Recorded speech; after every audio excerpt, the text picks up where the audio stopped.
Alors, bonsoir à toutes et à tous. Bienvenue à cette nouvelle conférence organisée par Bibouda. Et ce soir, donc, on a un nouveau thème, c'est sur les addictions, les addictions et la pleine conscience. Et pour parler de ce sujet bien spécifique, eh bien, j'ai l'honneur de vous recevoir le docteur Jasmine Liénard. Et Jasmine, bonsoir. Bonsoir. Bonsoir Emmanuel. Alors, avant de commencer la conférence, je vais donc te présenter à nos auditrices et auditeurs. Alors, Yasmine, tu es psychothérapeute cognitivo-comportementaliste, médecin et psychiatre, et enseignante de méditation de pleine conscience et addictologue. Alors, tu es également enseignante de méditation de pleine conscience depuis plus de 15 ans et auteure et conférencière autour de nouvelles approches de soins basées sur le lien corps-esprit et les émotions. Et d'ailleurs, tu dis le mal-être ne se guérit pas avec la tête, mais avec le corps. Et enfin, par ailleurs, tu es aussi fondatrice de l'organisme de formation Esprit Clair qui organise des événements autour de la méditation en France et en Belgique. Alors Yasmine, j'aurais une première question tout d'abord. Qu'est-ce qui t'a amené à t'intéresser aux addictions? Eh bien, en fait, j'étais interne en psychiatrie à Lille et j'ai pris un poste à ce moment-là dans mon cursus en addictologie et j'ai vraiment, c'était les tout débuts de cette discipline l'addictologie et j'ai eu un professeur qui s'appelait professeur Parquet qui vraiment était passionnant, qui était un des premiers à communiquer, à enseigner sur cette discipline toute neuve.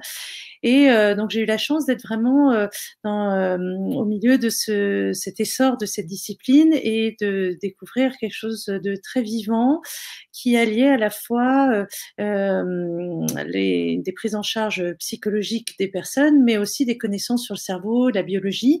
Et donc vraiment voilà, quand j'ai travaillé dans les services d'addictologie, j'ai aimé cette approche globale de la personne. C'est-à-dire qu'on savait qu'il y avait des anomalies au niveau du cerveau quand il y a des addictions, mais on ne peut pas simplement traiter avec des médicaments. Il y a aussi des compréhensions sur l'environnement, les origines de la personne, par exemple son enfance, le stress, l'environnement social, et puis les émotions, et puis le corps était important. Et donc voilà, j'ai aimé cette approche à la fois moderne, dynamique et aussi finalement assez optimiste de la psychiatrie, où il y avait vraiment des nouvelles choses qui commençaient à pointer. Et donc c'est ce qui m'a orientée vers voilà, vers cette spécialisation.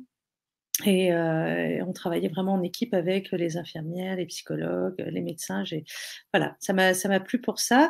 Et puis après, j'ai travaillé dans un service qui traitait les troubles du comportement alimentaire. Et là aussi, il y avait beaucoup de choses à faire, beaucoup de recherches et beaucoup de choses à mettre en place. Et voilà, donc c'est devenu un petit peu une de mes spécialités. Voilà. Alors, tu es spécialiste des addictions, mais également de la pleine conscience. Alors, on va bien sûr détailler encore d'autres choses sur l'addiction, mais est-ce que tu peux nous rappeler ce que c'est que la pleine conscience? Alors, la pleine conscience, c'est un terme qui est issu d'un terme bouddhiste qui un certain état de conscience qu'on cultive. Mais quand on dit maintenant pleine conscience, c'est devenu un terme qui désigne des aspects de la méditation ou des entraînements qui sont laïques. On n'est plus dans quelque chose de bouddhiste. C'est pour ça que on dit, on fait de la méditation de pleine conscience. Ça veut dire qu'on fait une forme de méditation plutôt thérapeutique et plutôt et laïque, et qui a aucun rapport avec la religion bouddhiste. Mais le terme est issu de la tradition et des enseignements de la méditation du Bouddha originellement. Donc aujourd'hui, quand on parle de méditation de pleine conscience ou de pleine conscience, on s'entraîne à être dans un certain état de conscience qui est en fait une forme d'attention au moment présent, qui va être sans jugement et dans le moment présent. C'est-à-dire qu'on va s'entraîner à accepter tout ce qui est là, sans le juger. Et quand on dit jugement, ça veut dire sans forcément nommer, mais en étant plus dans une présence sensorielle. Hein. Par exemple, là, dans le moment présent, je peux me dire des choses sur ce qui se passe entre moi, toi, Emmanuel, ou ce qui est en train de se passer avec les auditeurs. Je peux me raconter des choses sur l'événement. Mais si je vis ce moment en pleine conscience, eh ben, je vais plutôt m'intéresser à ce que je vois en termes de forme visuelle, ce que j'entends, les sons, ce que je touche avec mes mains là maintenant. Donc voilà, donc c'est une forme d'attention très particulière du moment présent où on est moins dans le mental et plus dans le ressenti. Alors, pour refaire le lien justement avec les addictions, en quoi cela peut aider dans les addictions? Dans les grandes lignes, en tout cas, je ne sais pas si on Oui, peut dans les faire grandes des lignes, détails. effectivement, il y a plusieurs niveaux. Bon, il suffit pas de rentrer dans un monastère et de méditer pour voilà, s'asseoir en méditation pour ne plus avoir d'addiction. Hein, c'est pas une espèce de truc miracle. Il faut comprendre que derrière la pleine conscience et cet entraînement, en fait, on modifie notre rapport à l'instant présent, mais on modifie notre rapport à à nos propres émotions et à nos propres tendances mentales.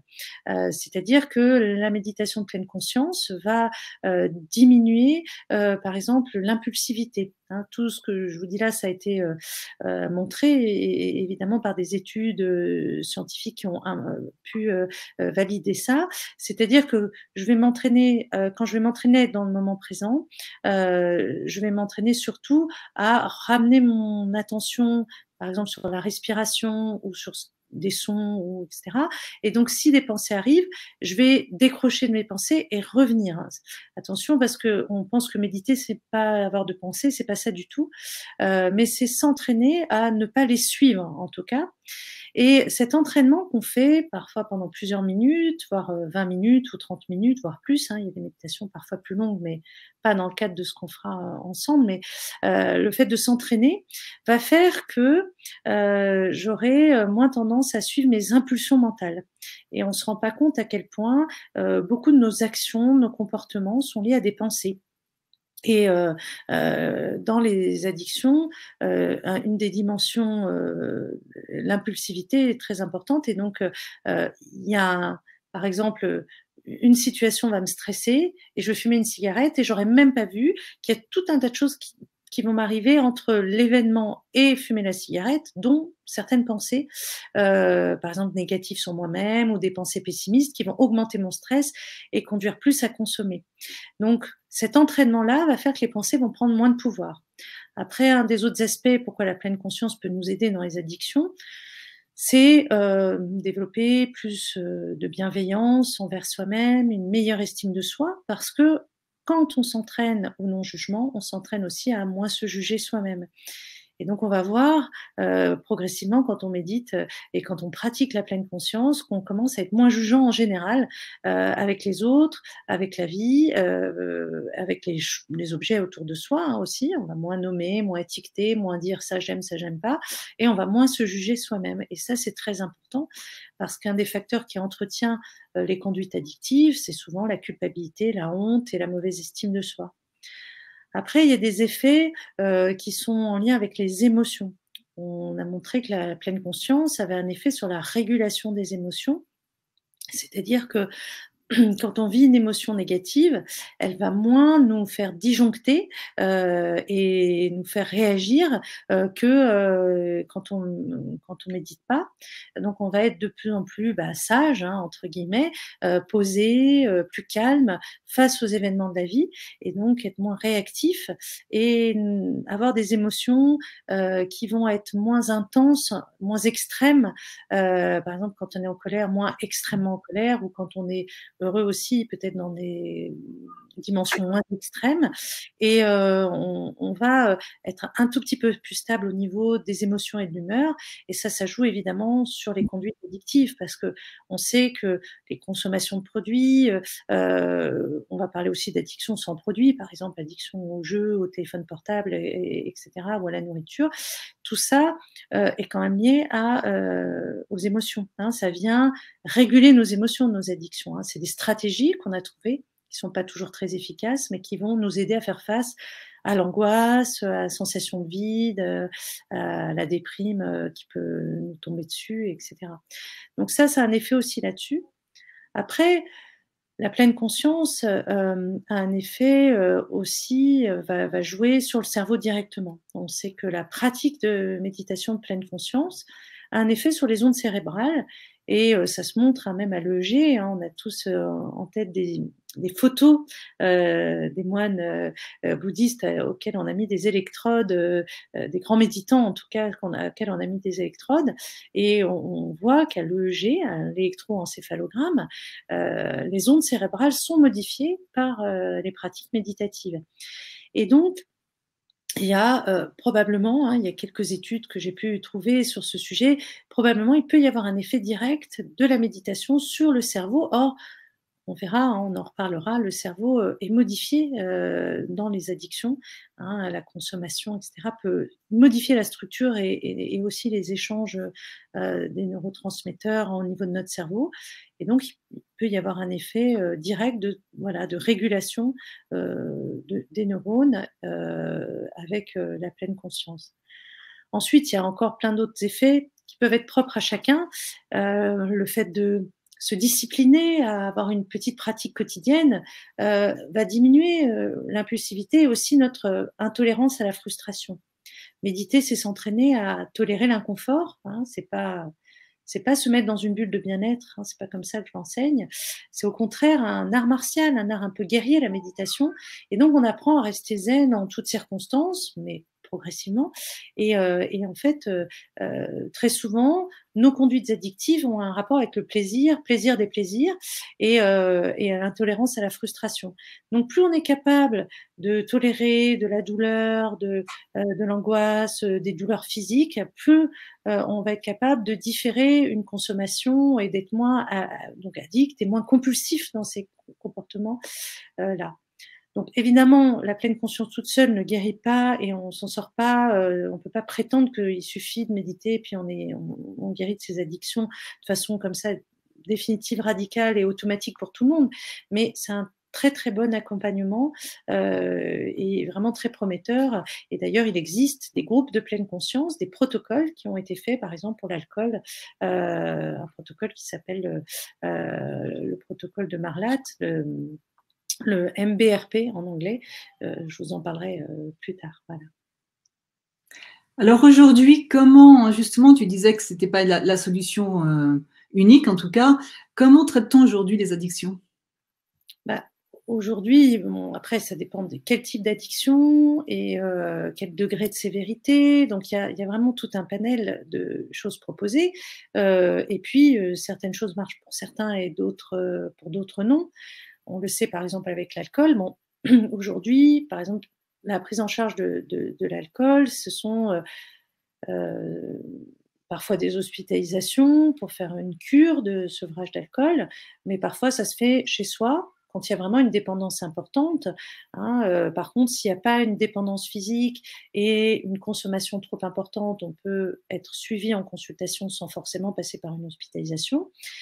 Et alors le sevrage lui-même, quand on veut arrêter par exemple l'alcool, il faut un traitement médicamenteux pour remplacer, parce que au niveau du corps, s'il n'y a plus l'alcool, le corps a des symptômes de manque physique qui peuvent être même très dangereux quand il y a une consommation importante. Et il faut complémenter avec des benzodiazépines et puis des vitamines, de l'hydratation. Donc ça, c'est la cure, par exemple. Alors que quelqu'un qui n'aurait pas une dépendance physique et qui serait suivi en consultation, il y a des traitements qui aident à moins avoir envie d'alcool. Soit ils vont avoir un effet de toxique désagréable quand on boit de l'alcool, donc pour diminuer l'envie. Enfin, en tout cas, on n'a plus envie d'en prendre, ça va être répulsif. Soit il y a des médicaments qui diminuent la compulsion, le craving, qui vont agir directement sur les récepteurs au niveau du cerveau et diminuer cette envie d'alcool. Des fois, il y a des médicaments qui régulent un petit peu à plus long terme les envies. Et puis, donc ça, c'est les aspects médicaments. Mais il y a aussi, dans les médicaments, il y a aussi un traitement dont on a parlé beaucoup, qui était censé être le médicament miracle, mais qu'on prescrivait à des doses majeures, et maintenant qu'on prescrit à doses moins importantes. Mais il faut savoir que il y a des personnes qui, malgré des traitements médicamenteux, bah, ça suffit pas, ils n'arrivent pas à arrêter l'alcool. Voilà, il y a pas de traitement unique miracle qui marcherait sur tout le monde. Et donc il y a aussi la prise en charge en psychothérapie qui est importante, et donc l'accompagnement, et on parle beaucoup des thérapies cognitives et comportementales, et c'est là-dessus que je base mon travail.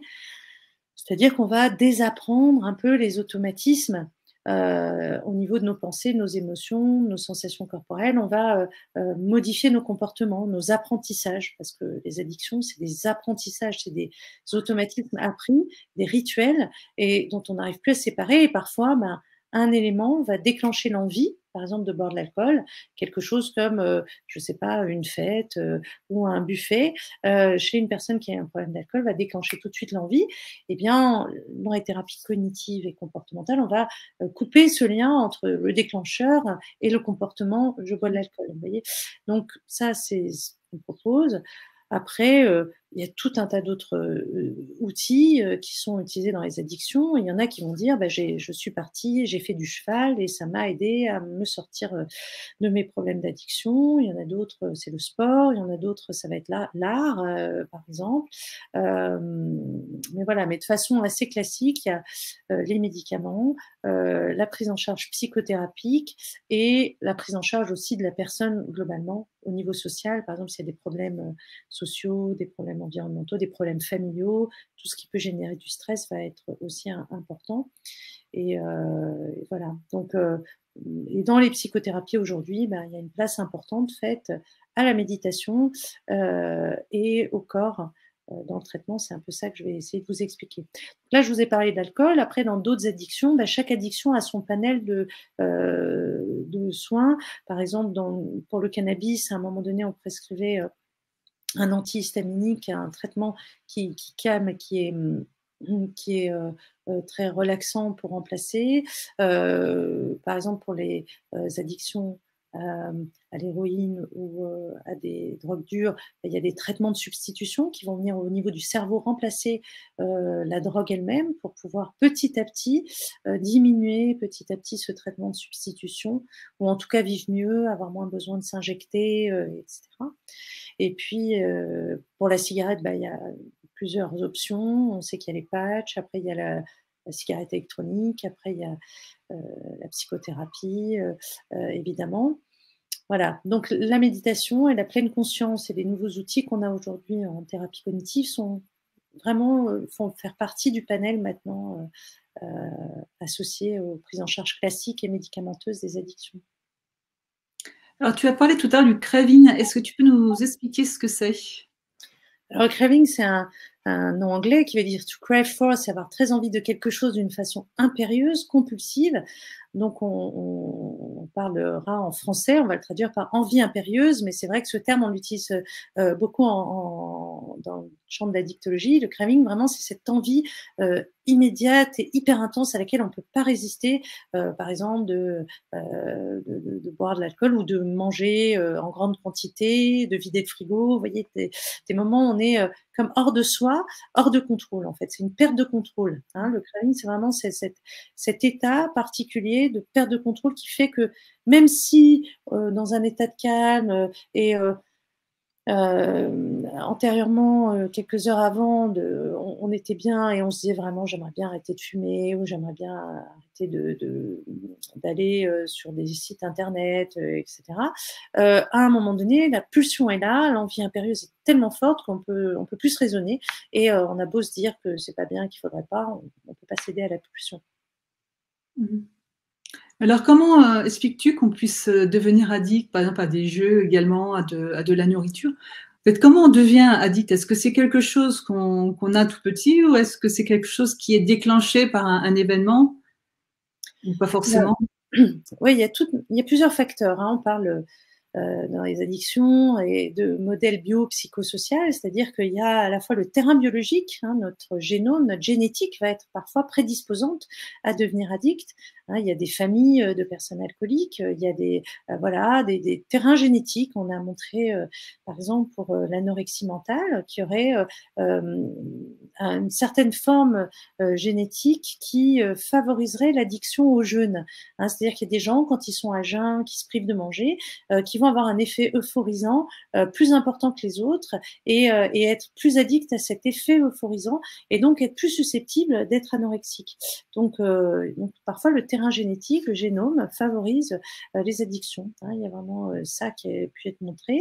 Après, il y a l'enfance, le contexte dans lequel l'enfant a grandi, au moment de la maturation de son cerveau et de ses apprentissages, dans son rapport à lui-même et aux autres, et ben s'il y a eu des traumatismes, s'il y a eu des carences affectives, de la maltraitance, des abus sexuels, s'il y a eu voilà des choses qui ont créé beaucoup d'insécurité et de souffrance, il peut y avoir des atteintes, même au niveau cérébral, qu'on retrouve à l'âge adulte et qui vont favoriser des conduites addictives. Alors ça peut être par rapport à des atteintes cérébrales, mais ça peut être aussi parce que l'addiction, la consommation, le premier contact avec le produit comme l'alcool ou comme le joint, etc., va donner un plaisir suffisamment important pour créer un soulagement chez une personne qui est déjà dans un état de détresse et pas bien. Donc ça va avoir un impact, vous voyez, plus fort. L'effet plaisir du début de la consommation va parfois être plus fort quand il y a une souffrance sous-jacente et quand il y a eu du psychotrauma. Après, aussi, il y a l'environnement social, le contexte culturel, le contexte familial. Si on est dans une famille de gens qui boivent beaucoup, ben, il y a plus de chances qu'on boive beaucoup à l'apéro, au repas, au dîner. Le contexte culturel par exemple, la boulimie peut être favorisée par la tendance au régime. Si on est dans une famille où on se prive, on mange pas, ben, il y aura plus de chances de faire des crises de boulimie. Hein, on a montré que souvent, les troubles du sont très souvent liés à des régimes. Voilà. Les addictions au jeu, ça peut être culturel et familial. Voilà. Et puis après, il y a le terrain psychologique qui va favoriser le fait d'être addict ou pas. Si on est dans une période où on est très stressé, très déprimé, s'il y a des comorbidités et que on prend certaines substances, elles vont avoir un impact plus fort et puis il y aura plus rapidement l'envie de consommer et aussi parce qu'elles vont nous servir de médicaments, les addictions. Donc voilà, il y a plein de facteurs, chacun est différent et parfois c'est vraiment la rencontre d'un individu avec un environnement et un produit qui va faire que ça va matcher et des fois de façon intense ou pas. Hein, il y a des gens qui vont par exemple fumer une cigarette et essayer et puis ils seront jamais des fumeurs. Pareil pour l'alcool. Et puis d'autres, voilà, ils ont un terrain qui va favoriser ça. Alors justement, par rapport à cet exemple, parce que l'exemple de la cigarette ou même de l'alcool chez les jeunes, c'est vrai que finalement, il y en a beaucoup qui essayent pour essayer, pour être comme les autres. Donc, c'est pas forcément lié à la base par rapport à une situation personnelle de conflit. Donc, est-ce que l'addiction, finalement, ça peut être aussi tout simplement une habitude parce que tout à l'heure, tu disais que c'était lié à une envie, en fait, très forte. Est-ce que ça peut également, est-ce qu'on peut dire qu'on devient addict, par exemple à la cigarette, juste par habitude? Alors, il faut bien différencier les termes. Par exemple, j'ai parlé du craving et craving et addiction, c'est pas la même chose. C'est-à-dire que le craving, c'est l'envie impérieuse, mais on peut avoir du craving sans avoir une addiction parce que la définition de l'addiction, c'est quand il y a une consommation répétée malgré des conséquences négatives. Donc, on peut avoir très envie de regarder une série télé ou très envie de manger du chocolat et manger toute la tablette, mais si ça n'a pas de conséquences néfastes ou négatives dans notre vie, on va pas parler d'addiction. Donc, le craving lui-même, c'est un phénomène, mais quand on est addict, on a en tout cas beaucoup tendance à être soumis à ce craving, à ces envies impérieuses. Mais l'envie impérieuse, voilà, on peut avoir très envie à un moment donné de boire de l'alcool, et puis c'est une fois de temps en temps, et puis c'est pas problématique. Après, il y a l'addiction. Après, Donc, tu parles de la routine et des habitudes, des rituels, de faire quelque chose machinalement, alors on va faire comme les autres, et puis ça va s'instaurer progressivement. Probablement, peut-être, surtout par rapport au pouvoir de la substance. Par exemple, la cigarette a un fort pouvoir addictif. La nicotine est extrêmement puissante au niveau du cerveau. C'est pour ça qu'il y a beaucoup de fumeurs. C'est-à-dire que on peut fumer effectivement comme ça, pour le geste, pour faire comme les copains. Et puis, l'addiction peut s'instaurer progressivement. Effectivement, les produits, les substances sont quand même dangereuses. Et quand je parle de substances, mais je vais parler aussi des addictions sans substance, le téléphone portable, les jeux sur le téléphone, les séries, tout est fait pour nous rendre addicts. Donc il y a quand même, et dans l'alimentation industrielle, les industriels font exprès de mettre par exemple du gras et du sucre ensemble, qui va avoir un fort pouvoir palatable sur nous et nous rendre plus facilement effectivement addicts. Donc on peut tomber addict sans s'en rendre compte, c'est vrai, mais si on est bien dans sa peau, si on a un bon environnement familial, si on se repose suffisamment, on dort bien, on mange bien, on n'est pas stressé, on a un rythme de vie qui est bien, qu'on n'a pas de terrain génétique favorable, en général, on va quand même avoir cette possibilité peut-être de un petit peu contrôler sa consommation, ne pas aller à fond, mais bon, c'est pas toujours le cas. Hein, c'est comme j'ai dit, c'est pas que les facteurs environnementaux et les facteurs psychologiques qui favorisent les addictions. Il y a parfois des choses un peu mystérieuses, donc ça peut arriver, mais dans tous les cas, oui, il y a des substances et c'est pour ça qu'il faut voilà, moi je n'ai pas un terrain addict majeur, j'ai peut-être des petites, comme beaucoup de gens, des plaisirs, des choses que j'aime bien, mais je n'essaierai pas, par exemple, à consommer d'héroïne, voilà, parce que je sais qu'il y a voilà, il y a des substances qui ont quand même un fort pouvoir sur notre cerveau et qui peuvent nous transformer. Et là, il faut savoir qu'il y a des drogues qui vont chanter notre cortex préfrontal, qui vont avoir un effet désinhibant et qui fait qu'on peut plus réfléchir comme d'habitude et donc perdre un peu le contrôle. Donc, il vaut mieux éviter, en tout cas, de tester des drogues, voilà, si on va bien, quoi. Voilà.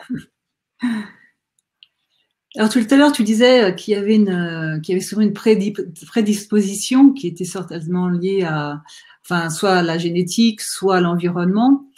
Est-ce que, par exemple, un enfant qui prendra son doudou très très longtemps, donc ça serait plus lié à la notion d'émotion peut-être, est-ce qu'il serait plus à risque ou pas?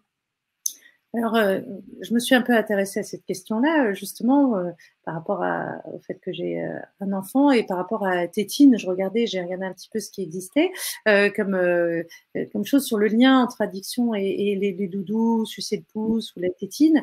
Il n'y aurait pas forcément de rapport parce que l'enfant, il a besoin de substituts pour faire face aux angoisses liées à ses apprentissages, à son évolution. Et donc, encore une fois, c'est toujours très subtil, la frontière entre nos stratégies pour faire face à nos émotions et ce qui devient pathologique. C'est pour ça d'ailleurs que les addictions, ça nous fascine parce que on se demande tous, mais est-ce que je suis addict? Voilà, je suis sur mon téléphone. Est-ce que je suis addict au téléphone portable? Enfin, c'est pour ça que les critères, ils sont importants, c'est de savoir c'est quand c'est délétère. Mais en tout cas, pour l'enfant, pour revenir à la question, il n'y aurait pas forcément de lien entre voilà les stratégies que l'enfant a pour faire face à ses émotions difficiles et après le fait qu'il soit addict. Le bébé, il est addict, il est impulsif, il est intolérant à la frustration, il a justement, il ne sait pas gérer ses émotions. Et c'est justement, il ne faut pas l'empêcher d'avoir ces choses-là, mais en tant que parent, en tant qu'éducateur, tout le travail va être de justement l'autonomiser face à ses émotions, au fur et à mesure de sa maturation, qu'il puisse gérer l'angoisse, la peur, la frustration, sans avoir un substitut au fur et à mesure de son âge. Mais il ne faut pas aller trop tôt et il y a des âges où c'est tout à fait normal et il ne faut pas s'inquiéter. Alors justement, par rapport au passage d'une addiction à l'autre, on a tous plus ou moins dans notre entourage des personnes qui étaient fumeurs et qui ont décidé, par exemple, d'arrêter de fumer. Et par exemple, le médecin donc l'accompagne dans cette volonté d'arrêter de fumer et peut, par exemple, lui proposer par exemple, de faire du sport, de s'intéresser à autre chose, d'avoir d'autres centres d'intérêt. mais finalement qu'au bout d'un moment, on s'aperçoit que la personne est devenue addicte au sport, c'est-à-dire qu'elle va en faire, mais elle va en faire entre guillemets trop par rapport à ce que pourrait supporter son corps, par exemple. Oui, oui, c'est-à-dire que quand il y a addiction, il y a une altération du système de la récompense au niveau du cerveau. C'est-à-dire qu'on a un cerveau un peu excitable, un peu voilà, très réactif à tout ce qui est plaisir, récompense, et un petit peu voilà, il est à l'affût beaucoup plus de ce qui va le soulager, et il peut y avoir comme ça donc du manque quand on n'a plus la substance, et donc de chercher d'autres choses qui vont stimuler le même système, en fait. C'est en ça que l'addiction est une discipline, pour moi, que je trouve intéressante et qui permet de comprendre que il y a des mécanismes communs à la plupart des addictions. C'est d'ailleurs pour ça que je propose dans la pleine conscience et des outils qui finalement s'adressent à plusieurs types d'addictions, parce qu'il y a des mécanismes communs, et ça s'explique aussi au niveau de ce système de récompense, donc une petite zone du cerveau qui tourne un peu en boucle et qui est altérée. Donc du coup, effectivement, on va se stimuler avec, voilà, certains vont prendre de la cocaïne, mais ils vont aussi prendre de l'alcool ou des sports extrêmes. Et effectivement, on peut avoir des fois, on arrête une addiction, mais on continue parce que on est encore voilà, à la recherche de sensations fortes aussi, hein. Il y a aussi des personnalités, mais aussi des altérations biologiques. Donc ça peut s'expliquer. Donc finalement, le rôle des émotions dans les addictions, elle est très importante. Quel est son rôle réel et quel rôle elle joue? C'est un peu complexe dans le sens où les émotions elles-mêmes, c'est quelque chose de complexe. Dans le mot émotion, en fait, si on regarde ce que sont les émotions, c'est un processus qui fait intervenir beaucoup de choses. L'émotion, c'est les sensations qu'on ressent dans le corps. L'émotion, c'est les pensées qu'on a. L'émotion, c'est le comportement qu'on a. Quand on dit, par exemple, je suis en colère, la colère, ça peut être les pensées que j'ai, hein, c'est-à-dire ras-le-bol, j'en ai marre, tout le monde est contre moi, ou tout le monde, tous les gens sont des abrutis. Mais ça peut être aussi, la colère, ça peut être aussi, je dis je suis en colère parce que je sens que ça boue à l'intérieur de moi, j'ai les mâchoires crispées, et je peux dire je suis en colère parce que j'ai envie de tout casser, ou je balance une assiette. Donc ça, c'est mon comportement. Et donc les émotions, c'est tout ça, et ça fait intervenir des zones de notre cerveau, les émotions, différentes zones qui se mettent ensemble en lien.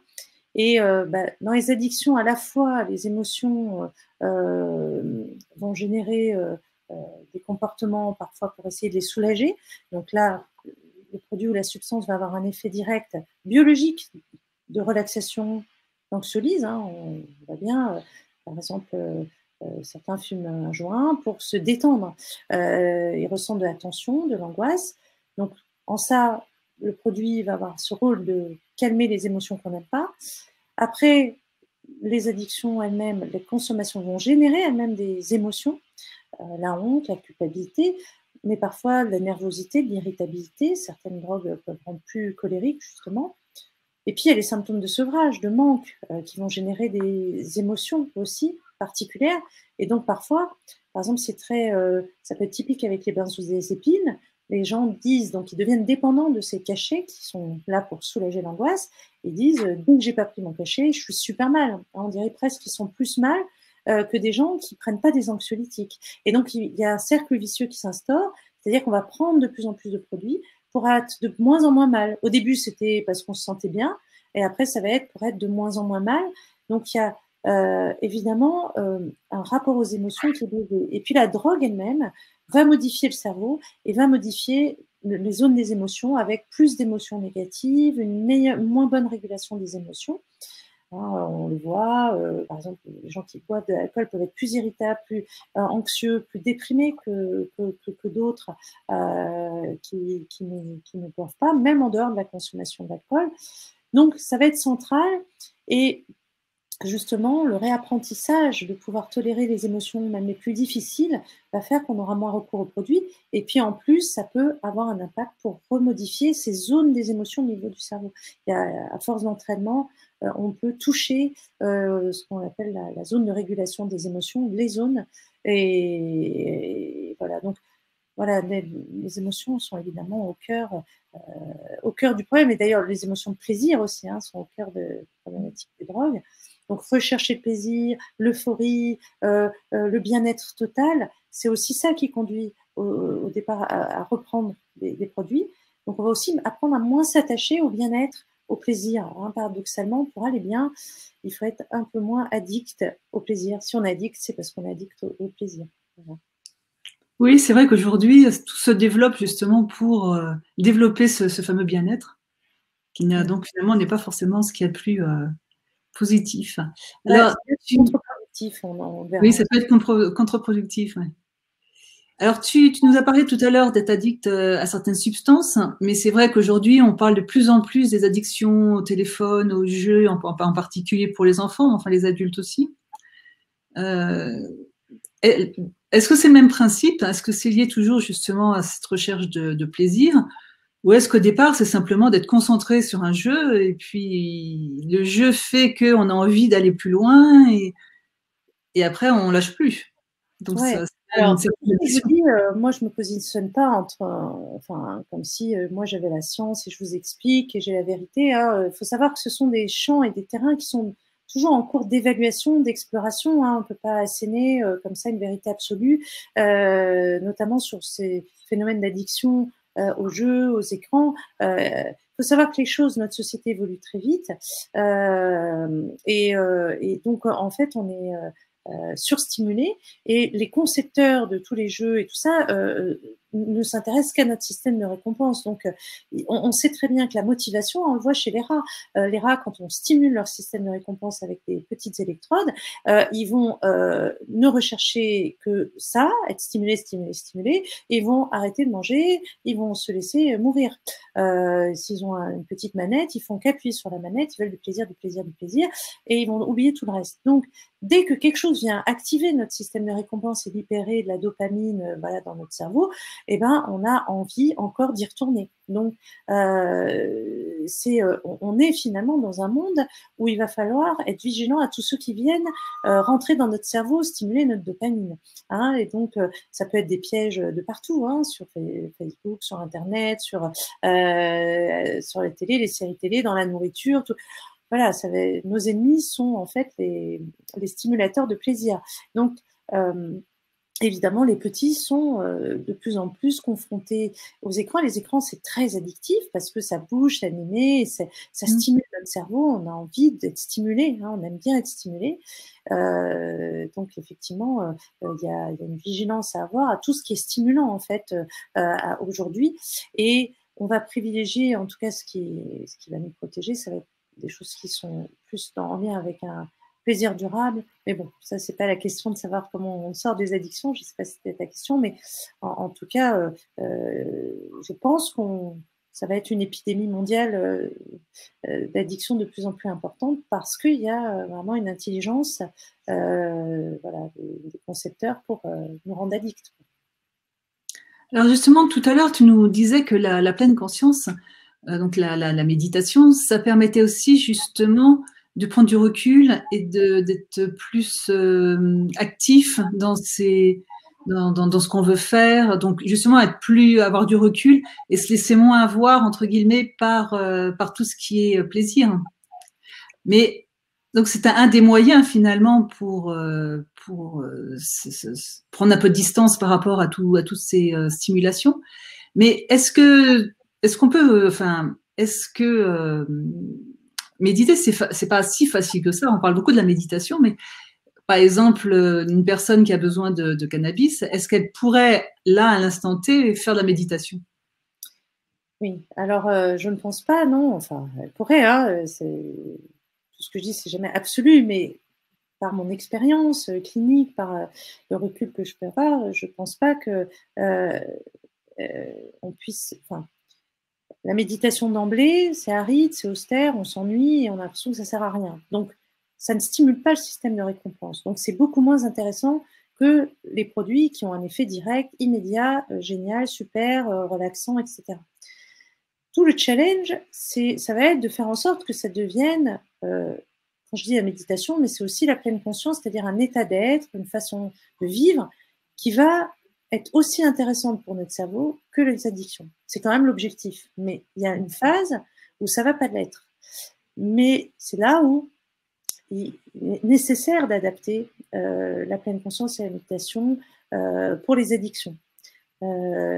Justement, pour quand on a cette tendance-là, il faut y aller très progressivement, d'une certaine manière, de façon même un peu ludique. Il faut surtout jamais avoir comme objectif d'arrêter de consommer et puis de faire que méditer, mais ça va être plutôt d'instiller progressivement une autre façon d'être sans rien changer de ses habitudes et de ses consommations.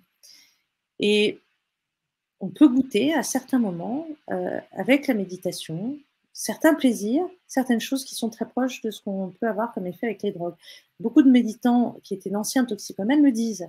Hein, ils ont même des fois, là je connaissais quelqu'un qui était un ancien toxicomane aux drogues dures hein, et qui est devenu professeur de yoga et qui dit qu'il a des états parfois avec ses pratiques de yoga, de respiration et de méditation qui sont vraiment proches des drogues qu'il prenait. Mais c'est des années de pratique et au début, c'était pas le cas du tout. Mais c'est possible en allant tout doucement et surtout en ne cherchant pas à modifier ses habitudes. Et on peut parfois ressentir beaucoup de bien-être, mais c'est pas tout de suite et c'est pas une stimulation, c'est pas un shoot quoi.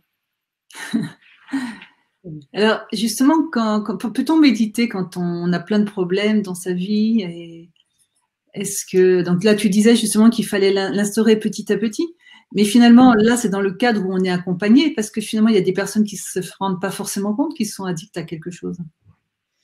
Oui, oui, bien sûr, il y a souvent du déni. Par exemple, des fois, des familles qui reprochent à une personne d'être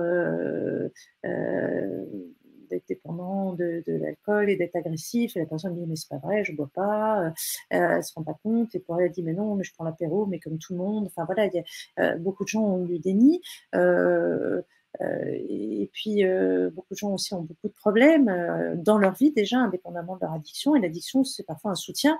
Peut-être qu'ils iraient encore plus mal sans ça, sans leur consommation, sans leur somnifère, sans leur crise de boulimie, etc.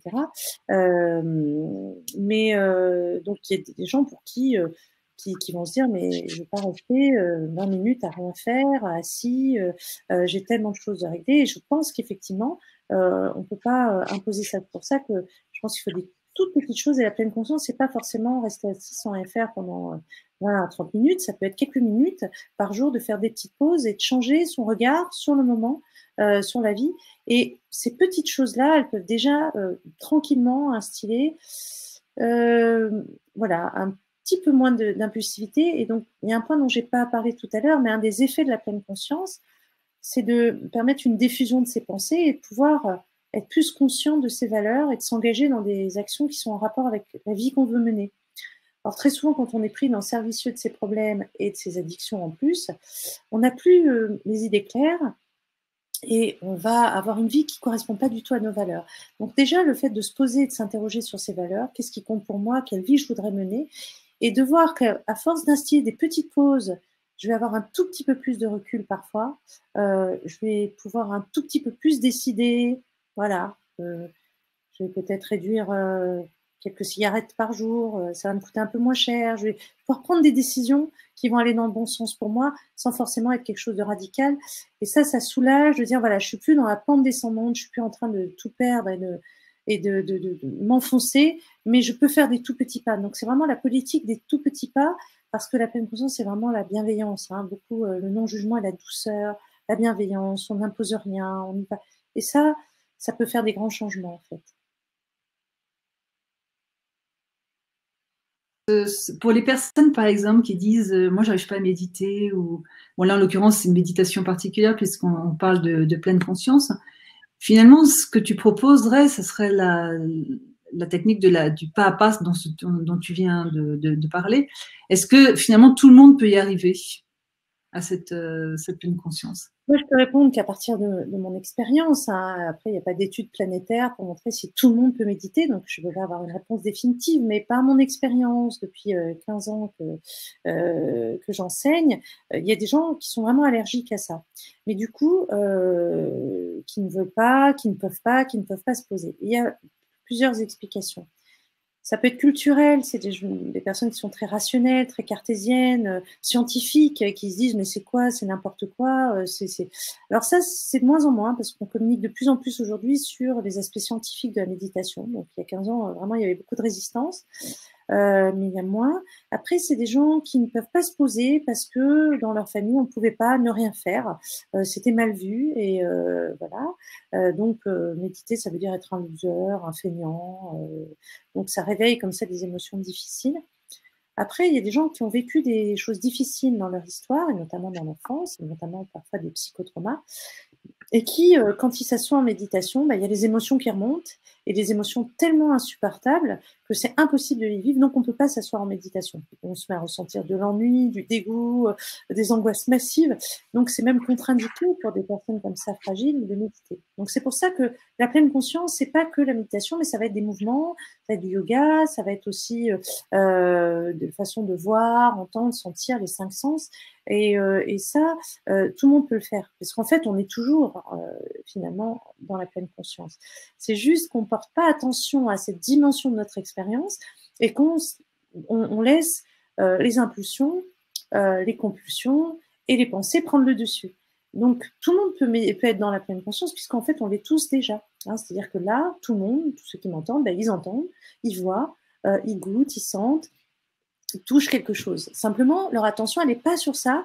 L'attention, elle est dans à quoi ça va me servir, mais je vais jamais m'en sortir, ou je suis pas capable. Enfin, voilà, les pensées prennent le dessus. Donc, pratiquer la pleine conscience, c'est presque absurde d'ailleurs. Hein, on le fait, mais simplement, on va diriger notre attention sur cette partie de notre expérience. Et c'est hyper simple, en fait. Simplement, comme j'ai dit, les compulsions, les impulsions, le craving et les tendances mentales sont très, très fortes. Donc, il faut trouver, et c'est quand même de plus en plus, on a des outils sur comment diminuer ces impulsions, cette compulsion, comment être... et ça, il y a quand même, si on veut, moi je pense que tout le monde peut avoir accès à des petites pratiques, des petits exercices dans son quotidien, même s'ils sont minimes, mais voilà, je crois par mon expérience qu'on peut, parce que même des gens très résistants qui ont fait des protocoles, des groupes, ont pu garder certains exercices courts et avoir déjà une petite diminution de leur impulsivité. Donc, voilà, je pense qu'on peut tous faire un tout petit peu parce que ça fait partie de nous. Alors, est-ce que tu aurais, par exemple, un ou deux cas de personnes est-ce que tu aurais une ou deux histoires en fait de personnes justement qui étaient très addictes, qui étaient pas très réceptifs justement à cette pleine conscience et qui finalement petit à petit ont trouvé ça même salvateur en fait. Hein. Mmh. Oui, oui, j'ai pas mal d'histoires ou de cas. J'ai un patient, par exemple, qui avait une problématique d'alcool, mais d'alcoolisation compulsive, c'est-à-dire qu'il boit des grandes quantités d'un coup. Hein, il ne boit pas tous les jours, mais quand il commence à boire, il ne peut plus s'arrêter. Et bien, on a commencé à travailler sur les émotions, les pensées, les sensations, mais sans chercher à modifier son comportement. Et petit à petit, il a commencé à s'intéresser à son monde intérieur, en fait. Hein, parce que moi, quand il était venu me voir, ce qui le préoccupait, c'était quand il buvait comme ça, il oubliait ce qui se passait, puis il faisait n'importe quoi, il se mettait en danger, il cassait des choses, enfin, il était, et parfois avec des gens de son entourage. Et donc ça le gênait.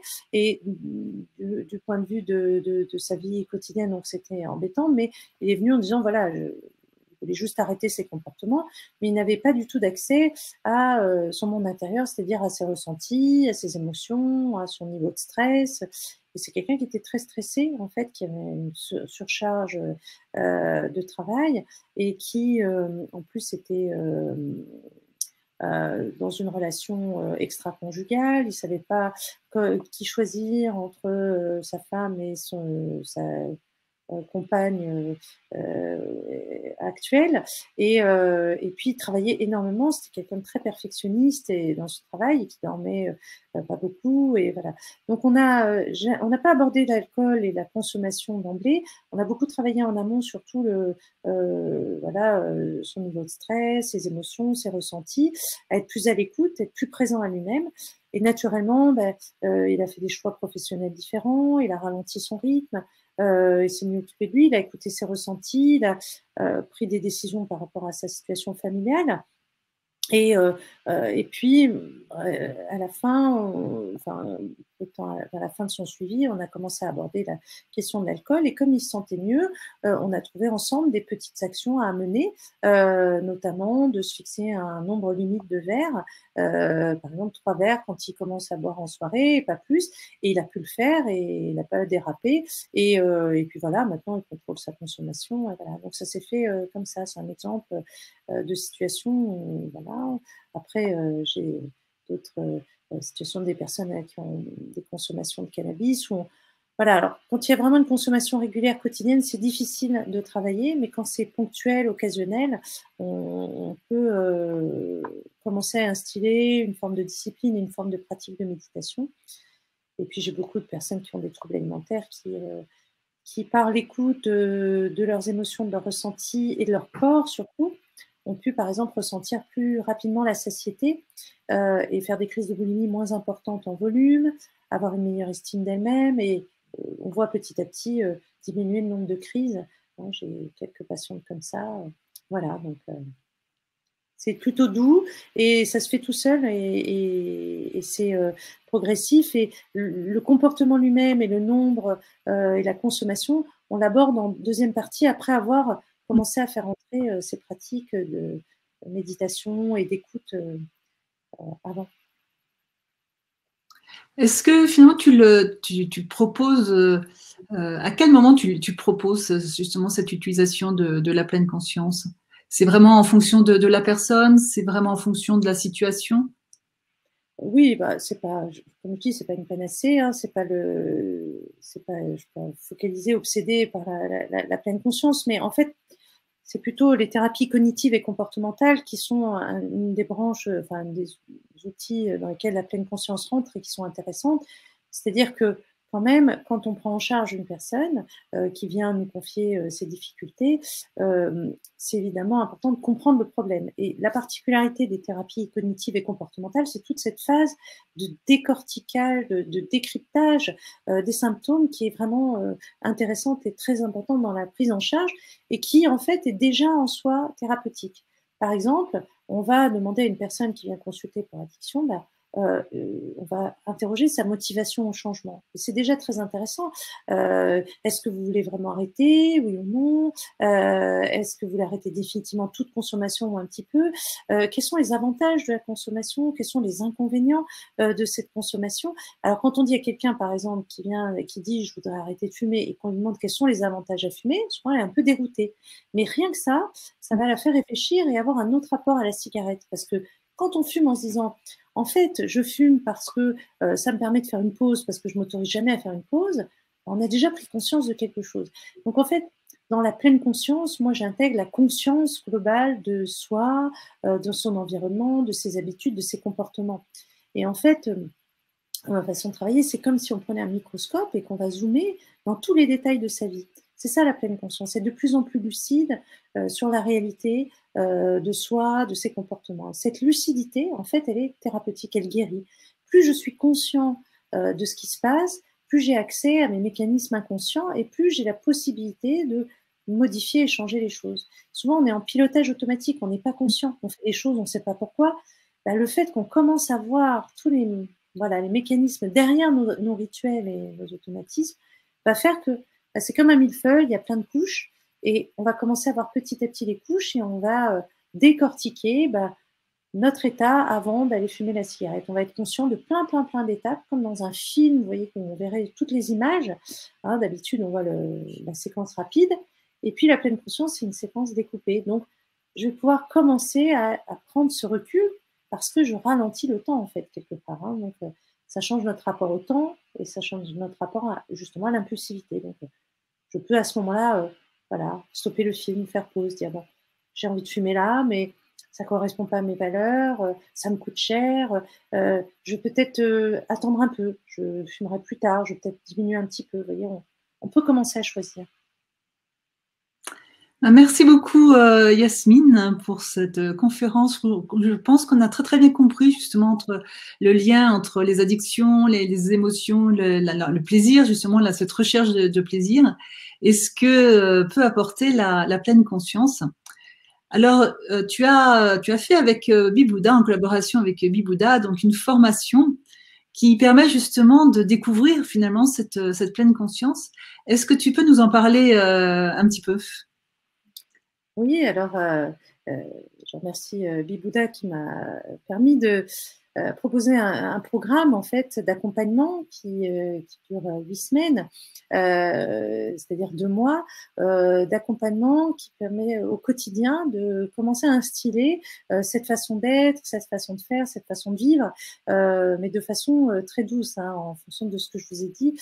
L'idée, c'est de proposer des exercices qui sont en accord avec ce qui est qui a montré de l'intérêt au niveau scientifique aujourd'hui, donc des exercices attentionnels, des exercices de thérapie cognitive, des exercices de méditation qui vont être progressifs et puis des questions aussi, je pose des questions pour permettre à chacun de commencer, de se connaître vraiment et puis il y a une évaluation au début du programme et à la fin du programme sur les tendances addictives, l'impulsivité et la tendance à être pleinement conscient et dans le moment présent ou pas. Et en fait, voilà, c'est un programme d'accompagnement qui est vraiment accessible, je pense, à beaucoup de gens. Alors évidemment pas quand on est très très très mal et dans une addiction, on serait défoncé, shooté toute la journée. Là, ce serait impossible.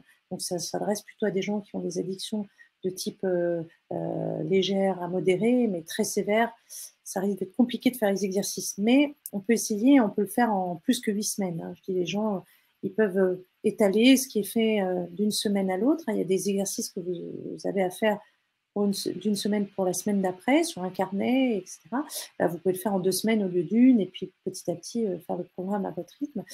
Mais c'est un cheminement pour aller de plus en plus vers l'intégration de la méditation dans sa vie quotidienne, et puis petit à petit vers un autre rapport avec la conduite addictive. Par exemple, voilà, boire l'alcool, si on boit de l'alcool, mais d'une certaine manière, en pleine conscience. Donc, à aucun moment, dans ce programme, il n'est question de vraiment arrêter sa consommation, mais juste de porter un regard voilà, plus conscient, tout en ayant aussi la caméra tournée à l'intérieur de soi, dans sa propre expérience, et vers ses émotions, ses pensées. Je vais vous aider à y voir plus clair. Et puis avec des exercices à faire tous les jours de méditation qui ont, eux, un effet direct sur, voilà, sur l'attention, le cerveau, et qui peuvent aussi doucement modifier votre tendance à rechercher le plaisir au niveau du système de récompense. Donc ça demande une discipline. Bon, ça marche mieux si on fait tous les exercices, mais on fait à son rythme. Voilà. Oui, puis il y a beaucoup de bienveillance envers soi, en fait. Hein. C'est vraiment, c'est petit à petit, ça se fait Oui, et on une confond découverte de soi. bienveillance. Voilà. Souvent, on croit que la bienveillance, c'est du laxisme, et en fait, pas du tout. Et quand tu disais tout à l'heure que je dis que le mal-être se soigne avec le corps et pas avec la tête, très souvent, quand on a un problème, on veut réfléchir au problème. Hein, on se dit, voilà, j'en ai marre de fumer, j'en ai marre de faire des crises de boulimie. Et puis, on rumine et on ressasse, on déprime, on s'en veut, on se sent coupable, on se dévalorise. Et en fait, en faisant ça, on s'enfonce encore plus, puisqu'on a encore plus d'émotions négatives, encore plus d'anxiété, de dépression. Et puis, on fragilise son système du stress, de récompense, et puis c'est un cercle vicieux. Donc ça, c'est le mental. Mais en fait, par les nouvelles approches de traitement des émotions, de la dépression, il faut dire que tout ce que je vous propose, c'est quand même aussi issu de protocoles qui sont aussi là pour guérir les rechutes dépressives, entre autres, ou les troubles anxieux. Ces approches sont basées sur le corps, c'est-à-dire que notre présence, à notre souffle, à nos sensations, à notre corps, vont modifier nos comportements et notre dépression et notre anxiété et nos émotions et nos addictions. Et ça, c'est culturellement difficile à accepter parce que s'occuper de soi, ressentir ses sensations, accepter d'être triste, accepter d'avoir de la fragilité, eh ben, on n'a pas l'habitude. Donc, la pleine conscience, c'est une démarche très douce et très bienveillante envers ses propres vulnérabilités. Vous verrez, il y a des exercices dans le programme d'autocompassion, hein, où on va vraiment développer cette gentillesse envers ses propres fragilités, vulnérabilités. Et bien en fait, c'est pas être passif, c'est le contraire. C'est-à-dire que plus on est dans cette acceptation de ses fragilités, et ben en fait, plus on va être fort et plus on va guérir et moins on va être fragile. C'est tout le paradoxe de la méditation. On croit qu'en faisant rien et en acceptant les choses, ben, il se passe rien. Souvent les gens disent mais accepter c'est se résigner. Et en fait, pas du tout. Plus on accepte et plus les choses se transforment. C'est pareil avec les gens. Quand on aime vraiment ses enfants ou son entourage, on les accepte comme ils sont. Et en fait, bah, il y a des vrais liens qui se créent et il y a des choses formidables qu'on va vivre. Et on va être beaucoup plus heureux que si on est dans le refus et le jugement. Bah, c'est pareil avec soi.